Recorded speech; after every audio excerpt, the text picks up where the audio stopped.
орнуудаар явж байхад ингээд хүүхдүүд нь цаанаа л нэг юм яг хүүхдэр өгдөгтэй Монголын хүүхдүүд цаанаасаа л нэг их орныхоо төлөө ингээд нэг ачааны хүндийг үүрцэн байдагтэй багасаа л. Та анзаарсан уу?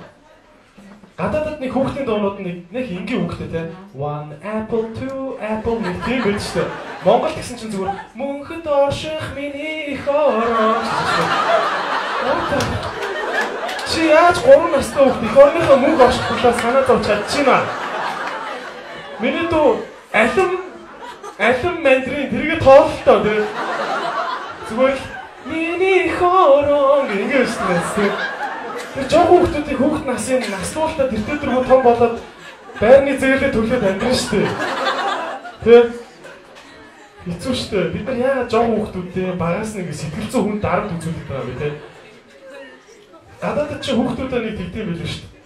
Минийхөө хоолоо битгий асгазаа ингээд нэг өвтэйгэн тайлбарладаг. Манай Монголд болохоор нэг багаас нэг тийм амьдрал ууруулад идэгтэй жоохон ч гэсэн ээж чинь тэнд ажиллаж чинь бүх цалингаараа чарднаа тоглоом хоолож авч өглөө. Чи ээжигээ хуруу умсаа хугалж олсноо хоолыг асахгүй идтэй. Монгол хүн хоолоо асахгүй юм шүү. Хоолоо асгамаар бол гараад тэр нохоо шиг асгаад ид. Бүр ингэ жоохон хүүхдийг зүгээр те